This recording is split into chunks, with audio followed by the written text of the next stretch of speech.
The world's two largest economies have moved beyond rhetoric and threats to a trade war. Both the U.S. and China launched new tariffs against each other today. The Trump administration imposed its new fees on Chinese goods at midnight. China retaliated immediately. Amna Nawaz looks at the strategies of both sides and the potential consequences. President Trump sent into motion 25% tariffs on more than 800 Chinese imported goods, including aircraft engines, industrial machinery, and parts for electronics, to name just a few. Now, China hit back with tariffs of its own on more than 500 U.S.-made goods, some of which target areas of the country that voted heavily for Mr. Trump. That includes exports like soybeans, pork, and corn. Let's break down how both sides are positioning themselves and where the impact of the tariffs will be felt first. David Honig is an attorney who teaches negotiations at Indiana University, and Yasheng Wang is a professor who studies the Chinese economy and global business at the MIT Sloan School of Management. Thank you both for being here. David Honig, I want to start with you. Talk to me about the negotiating style that we have seen so far with President Trump. You break them down into a couple of categories. One is called distributive bargaining. That's what we're seeing here. What does that mean? Distributive bargaining is really exactly what it sounds like. The people in the negotiation are simply deciding how they're going to distribute a limited pool, and otherwise they have no interests in common. They're just trying to figure out who gets more slices of the pie or how much a cabinet maker is going to get paid off of his invoice for the person who put cabinets in a casino. And the flip side of that is integrated bargaining. How are the two different? Integrative bargaining is everything else. Integrative bargaining exists when there is not a complete lack of interest between the two, where they may be able to help each other, where there may be a future relationship, where they may be able to hurt each other, or where they simply may be back at the negotiation table another time. So make this real for me in the context we're talking about. When we're talking about a trade war with China, what have we seen from President Trump that speaks to you about distributive bargaining?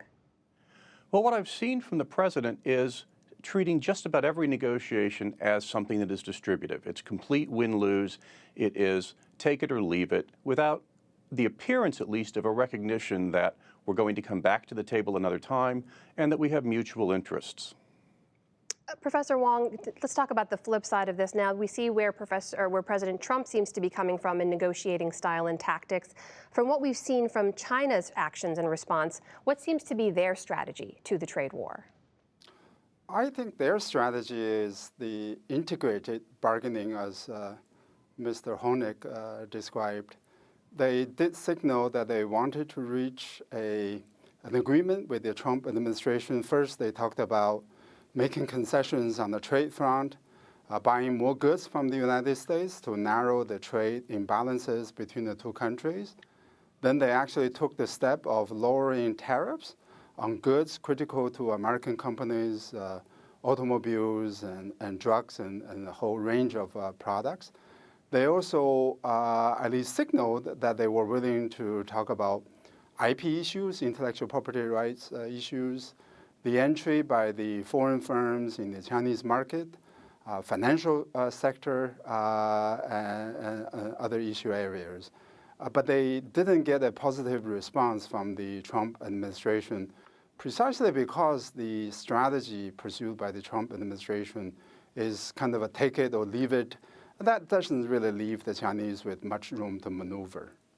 David Honig, now that we are where we are in a sort of tit for tat with tariffs, talk to me about the ripple effect. U.S. imposes tariffs, at least a Chinese tariff, just with soybeans as an example. Right now, China, we know, has canceled those soybean orders. They are nearly a third of the entire soybean crop purchasing power there. That's a big hit to the U.S. economy. What next? Where does the ripple effect go from there? It is a big hit, and it shows the danger of treating something that is distributive that truly isn't. So what we see is we not only see damage to American farmers because they're not able to sell their soybeans, but what happened next is China bought their soybeans from Russia. They tripled their purchases from Russia. The ripple effect beyond that is not only is Russia now buying soybeans, selling soybeans, and American farmers are losing them, but Russia is now getting hard currency. So if you go outside trade and look at American ability to project its power, now sanctions are going to be less effective because our sanctions addressed at Russia go to limiting their availability for hard currency, and we put them in a situation where they can get more of that from China. Professor Wang, you seem to be saying earlier that the two sides are coming at it with very different approaches. But look, President Trump is basically doing what he promised he would do. He's taking that tough style of bargaining and applying it to what has been an uneven relationship in the past, right? When it comes to the U.S. and China trade balance there. If nothing has worked to even it out before, maybe could this work now? Well, I disagree with the view that the trade imbalance in and of itself is about uneven relationship between the two countries. The trade imbalance is driven by deep structural economic factors within these two countries. One country has a very high savings rate, the other country has a lower savings rate. But I do want to make it clear that there are objective problems between China and the United States. I will view IP as an issue, entry of foreign firms into Chinese market as another legitimate issue. The problem that I have with the Trump administration is not so much that they invoke trade war as a tactic to get the Chinese to come to the negotiating table. The problem I have is that they are now pursuing this as an end in and of itself, and that's very reckless. To escalate the trade war is going to be bad for Chinese economy for sure, but it is also going to be bad for the U.S. economy because much of the consumption in this country is produced by Chinese companies. A lot of the components sourced by U.S. companies are produced by Chinese companies.